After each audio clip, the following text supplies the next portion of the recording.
Hi guys, and welcome back to my channel. This week it's going to be London Pride in London. Obviously London Pride, people don't know what Pride is a big event where happens around the world, where people celebrate LGBTQ, I think, rights and just being gay and everything gay and having fun and the parade and everything. And obviously people know that I'm gay, so I thought I'll do a video about Pride. I came out when I was about, I think 11, or 13 or 14, I'm not sure. I mean, I always kind of knew that I was gay. I would always like dress in my mom's clothes. I would always be like the mummy when I would play like my daddies in school. At the time, I had like some family that were like lesbians anyway, so I kind of like grew up around like the whole gay world. I mean, when I first came out, I was scared because I know my brothers had already voiced that they didn't want a gay brother and blah blah blah blah. Like, you know, I come from a Caribbean background, so you know already what that kind of like what to expect from a Caribbean family. It wasn't until when I was maybe 12, I think, I was watching some porn in my bedroom, and then my mum came in and she like saw me, and I think from then that's when she knew I was kind of gay. But I think everyone kind of generally knew that I was gay already because I was just very feminine when I was younger. I wasn't really manly enough. But I didn't like kind of accept it or come out while I was in school. I don't know why I didn't actually. It wasn't, I think maybe it's just because I just didn't think it was accepted at the time maybe, and I left. I remember, you know, I was in school, I was born in 1991, so it was like, maybe when I left school, it was like 2000 maybe, I think, I'm not quite sure. I think in year 11 I knew that I was gay, because I remember I went to a gay club when I was younger. I remember going to my GCSEs and then just sneaking out, because I was very like tall as well, so I could get into clubs. I don't condone underage clubbing, by the way, so I don't think I am. Yeah, I kind of went to my first gay club at the age of like 15, I think it was. Yeah, no one in school really, like, didn't really know. I think they knew that I went to clubs, but I didn't tell them what kind of clubs they were. And I didn't really have many friends in school because I didn't really like the kind of people that went to my school. So I didn't really like hang around with them in that kind of level to think, oh my gosh, yeah. I mean, I had friends at school that I would go to their house and we'd play games or whatever, but like it wasn't to the level where we would go out clubbing or anything like that. Because, yeah, obviously they didn't want to go to a gay club. Well, I don't think they even knew that I went to a gay club, but anyway. So in school, I think I used to kind of get slurred, like some people would say like batty man or gay boy, or you're wearing women's trousers or whatever, because I used to wear like the tight jeans, like skinny jeans, and I used to wear flares in their own fashion. I think people just kind of guessed the way I was speaking and the way I acted, and just my general attitude was just very gay. So I think that's when people kind of knew that I was kind of maybe going towards that kind of direction of being gay. But in school I never kind of came out and said I was actually gay. Then when I went to college, because I was doing hairdressing, and I kind of came out to people like slowly that I'm gay. And I mean, I think luckily for me, I've never really had anybody kind of say, oh my gosh, we don't like you because you're gay, or we don't like the fact that you're. So, you know, lucky for me, I've never had it. My family's been, you know, because obviously as well, there was a gap in my brother's relationship and I. And then when we kind of got back together again, he had already been to a gay wedding and he had gay friends. So I think he had grown up a bit as well, because like this was when I first he was only like 19 and I was like, you know, 10, so he was very young, and like mine was still young, but obviously he grew up and he's worked and whatever, doesn't think he's got a good job now, so I think he's very open, he was more open to it, me being gay now and stuff. And my other brother was really fine with it. One of my other brothers that lived in Austria, we went to a gay club in Austria and that was fun. So luckily for me, I've always had people like my friends, my family, everybody has kind of like been happy with me, with my sexuality, and I've never really had anyone disown me or anything like that because of it, you know. And then I think as I kind of started going out more and I was more openly out gay, I got more confident kind of just being, you know, me. And when I went to work, everyone just knew me as Jai-maine, gay, and so on like that. And you know, so far I've never had any issues, you know. And that's how it should be. I just want to talk about some facts, because these facts are quite interesting. And I was doing some research online about, you know, statistics. Like some of these are quite interesting because a lot of them make sense to me, obviously, to kind of like celebrate the milestones we've made as, you know, an LGBTQ community. I don't even know if I'm saying that right, but hey, everyone knows what I mean. This is interesting. So in 1987, Delta Airlines apologised for arguing in a plane crash litigation that it should pay less in compensation for the life of a gay person rather than a heterosexual, because the gay person may have AIDS. Like, what the fuck is that about? Like, that's just crazy, isn't it? Like, luckily we're not even going to be talking about, but hopefully we shouldn't even be having those discussions now, but that was in 1987 and I just can't believe that was actually happening. So in the US, approximately 1 million children in the US are being raised by same-sex couples. I love that, you know. Why not? I mean, there's all this talk about, oh, a child needs two parents, a child needs a mum and a dad. Some kids out there don't even have parents. Some kids just have a mum, some kids just have a dad, some people are just adopted. So I think any love you get, any parent that a child has is a step in the right direction. Scientists also estimate that approximately 5% of the total human population worldwide has homosexual orientation, which is interesting because what are they saying? Like, so like everyone has it. Well, I don't even know, but that's why I don't like statistics and facts, because I'm so stupid. I don't even know what facts mean when I do. But yeah, anyway. Historians, and I do because I've watched documentaries as well about like cultures and stuff, and countries where male sex, like same sex relationships, like are okay as long as they're not like as long as they're not like as long as they're strictly platonic. So it's okay for like men and other men to have fun with each other, you know, or experience their bodies, but not to have the desire. If that makes sense. That doesn't make sense to me, but hey, that's what some, and I think that's just a kind of nice way of saying I'm not gay, but I do like touching a man's willy, or I do like, you know, other things that I could talk about, but I'm not going to go because it's not like a porn show or anything like that. But yeah, historians note that in some cultures, homosexual behaviour was not viewed as effeminate, but as evidence of men's masculinity, especially, you know, examples including the Celtic and the Greek cultures. So I guess a man that wants to have sex with another man or wants to have with another man is just, I don't know, man's masculinity maybe. This is interesting. I'm right-handed, but I don't know, maybe this is true. Gay people tend to have a left hand. Gay people tend to be more left-handed. No, more left-handed. I'm more left-handed than a straight guy who's left-handed. Doesn't make sense. We'll start again. Gay people tend to be left-handed much more often than heterosexuals. Don't know if that's true. Not sure what that's about. And I guess I can relate to this because obviously my other videos talking about depression and like drugs and alcohol and stuff like that. But gay or lesbian teens are 50% more likely to use alcohol and 3 times more likely to use marijuana than marijuana. I love how I said that. Marijuana.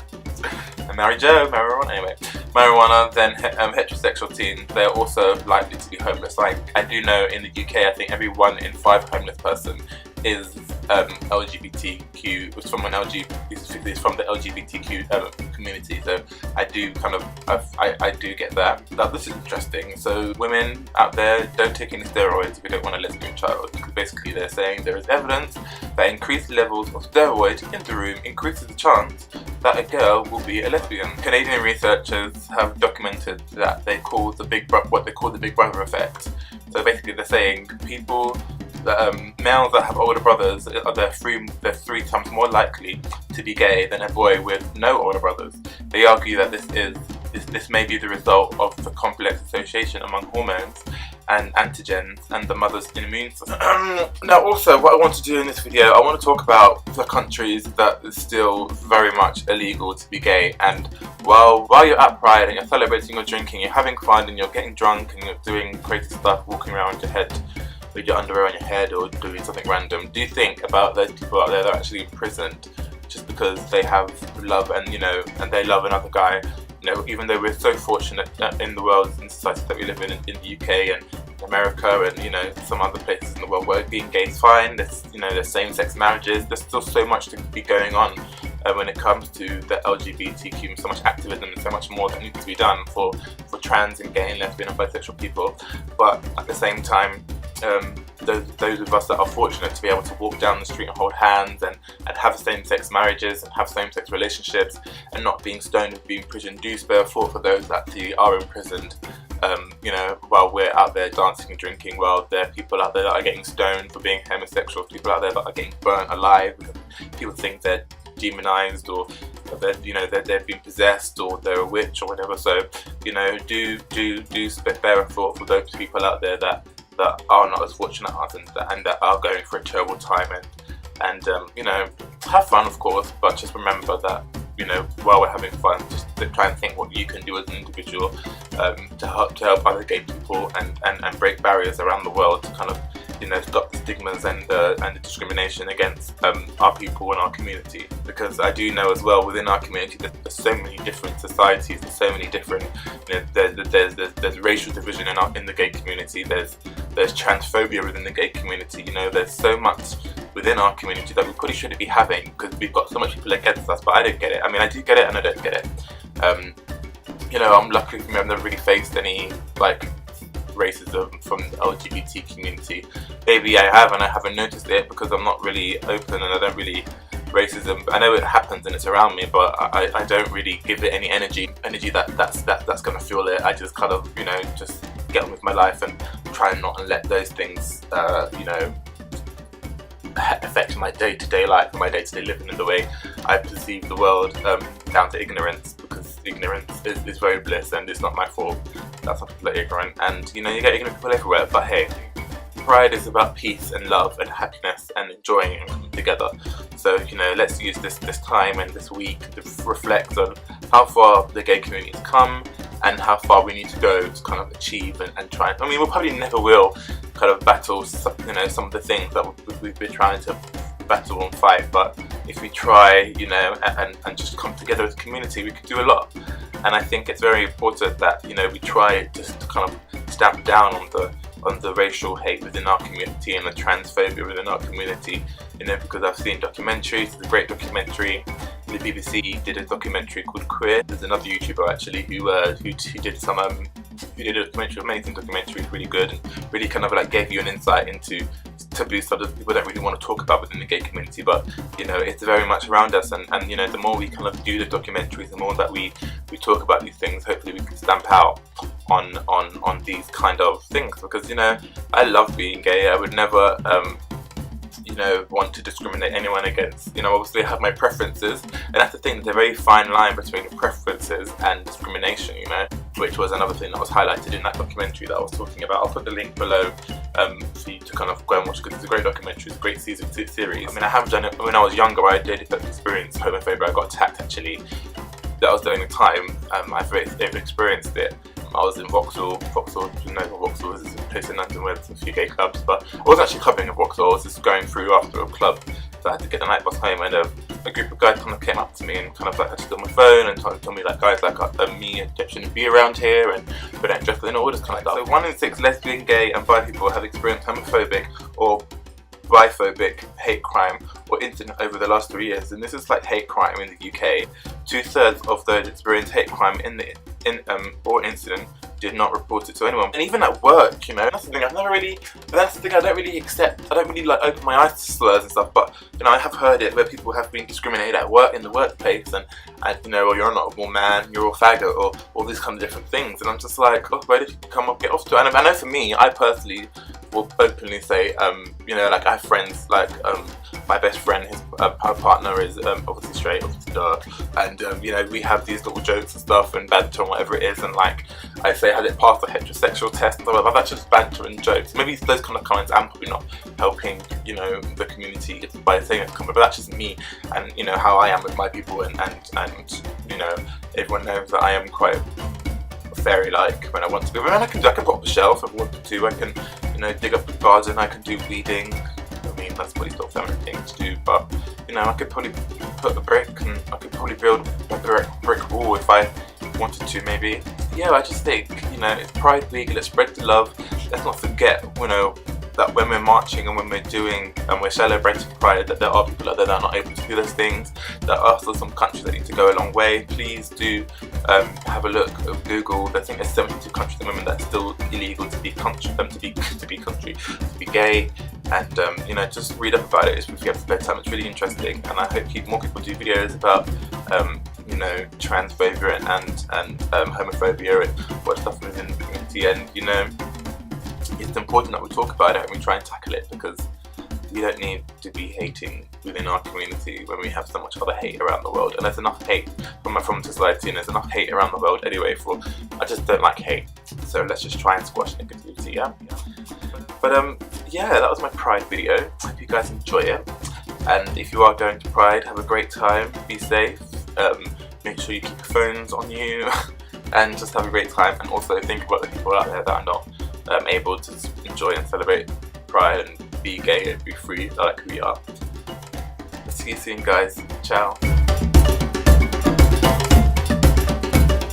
I'm going to do 9 accents in English language.